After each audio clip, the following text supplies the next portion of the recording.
Assalamualaikum warahmatullahi wabarakatuh. Perkenalkan, nama saya Nur Aisyah, Prodi Ilmu Kelautan STK 219017. Baik, di sini saya akan menjelaskan mengenai karbohidrat, protein, dan lipid.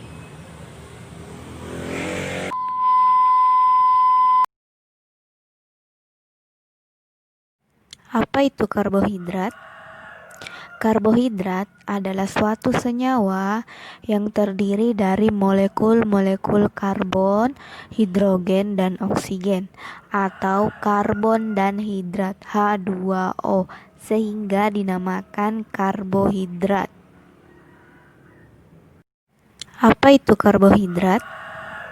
Karbohidrat adalah suatu senyawa yang terdiri dari molekul-molekul karbon, hidrogen, dan oksigen, atau karbon dan hidrat H2O, sehingga dinamakan karbohidrat. Klasifikasi karbohidrat: monosakarida.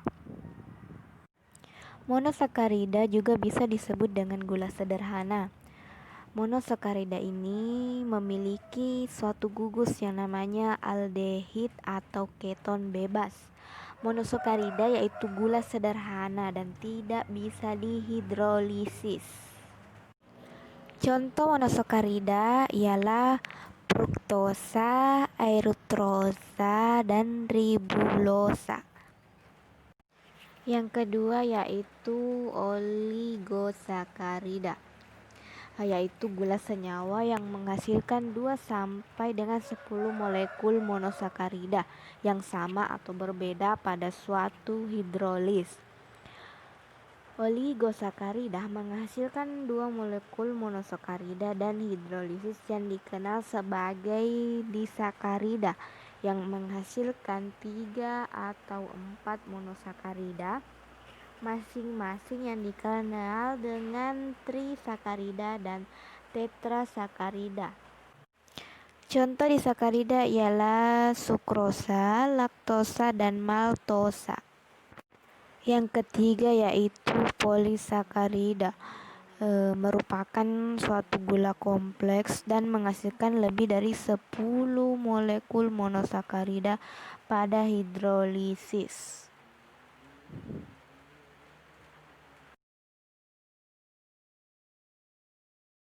Fungsi karbohidrat, yang pertama untuk memberi energi utama tubuh.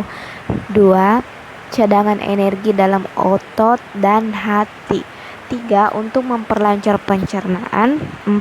Sebagai pemanis alami. Sumber karbohidrat. Sumber-sumber karbohidrat banyak sekali kita temui, yaitu antara lain pada biji-bijian, buah-buahan, pada akar atau umbi-umbian, pada daun-daunan.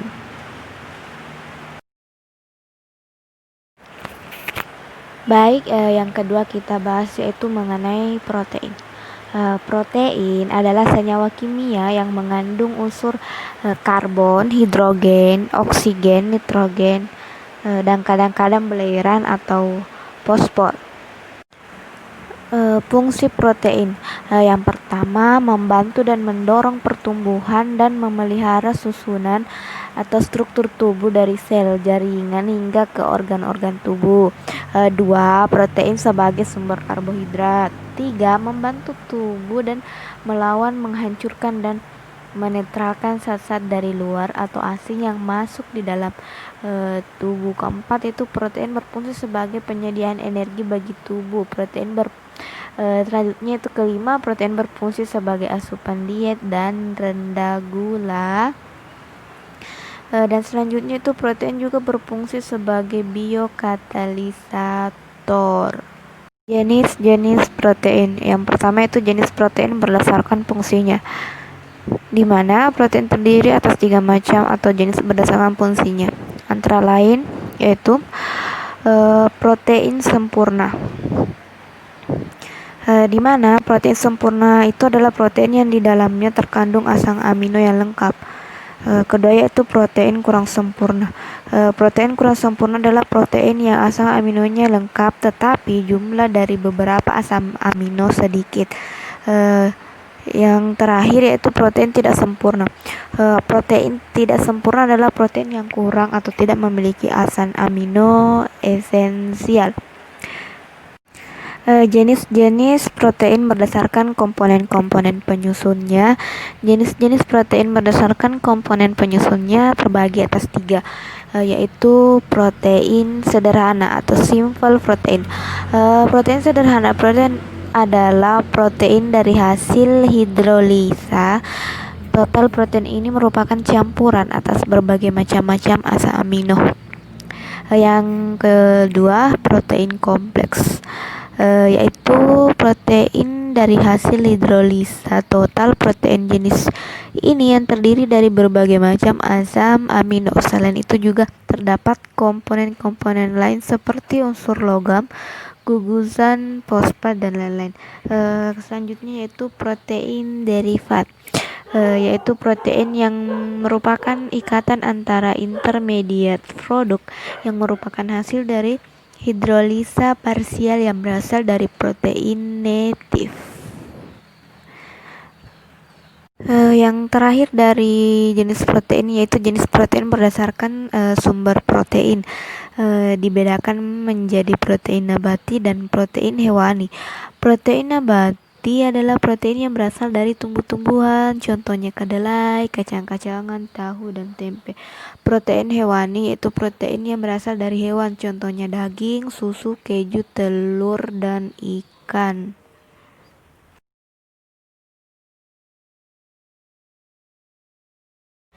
Selanjutnya yaitu mengenai lipid atau lemak.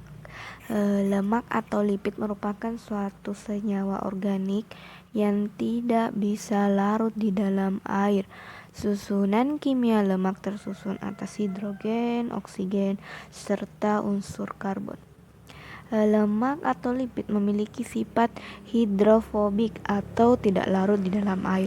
Apabila ingin melarutkan lemak, maka dibutuhkan pelarut khusus seperti benzen, klorofon, serta ether.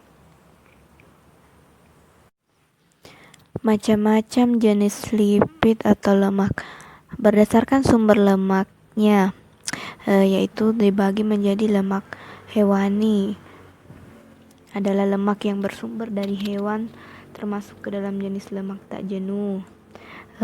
Kedua yaitu lemak nabati, lemak yang bersumber dari tumbuhan, termasuk ke dalam jenis lemak jenuh. Berdasarkan struktur kimia penyusunnya, terbagi menjadi lemak sederhana atau trigliserida, merupakan senyawa lemak yang paling sederhana, terdiri atas satu molekul gliserol serta 3 rantai asam lemak. Fosfolipid atau lemak yang mengandung fosfat. Lipoprotein atau lemak gabungan adalah lemak yang tersusun atas asam lemak serta gugus tambahan lain. Steroid merupakan salah satu jenis lipid, akan tetapi yang paling dikenal yaitu kolesterol yang dapat mengakibatkan penyumbatan pembuluh darah yang dapat mengakibatkan aterosklerosis. Berdasarkan ikatan kimianya, yaitu lemak jenuh, yaitu lemak dengan struktur yang tidak memiliki ikatan rangka pada rantai karbon asam lemaknya. Lemak tak jenuh merupakan struktur lemak yang memiliki ikatan rangka pada rantai karbon asam lemak. Fungsi lipid, yaitu sebagai cadangan energi, sebagai pelindung tubuh dari hawa dingin, sebagai pelindung organ vital, sebagai komponen penyusun membran sel dan membran organel sel, sebagai pelarut vitamin A, D, E, serta K, sebagai bahan penyusun empedu serta asam oksalat, dan terakhir dapat mengoptimalkan fungsi pencernaan. Baik, itulah penjelasan mengenai karbohidrat, protein, dan lipid. Terima kasih. Wassalamualaikum warahmatullahi wabarakatuh.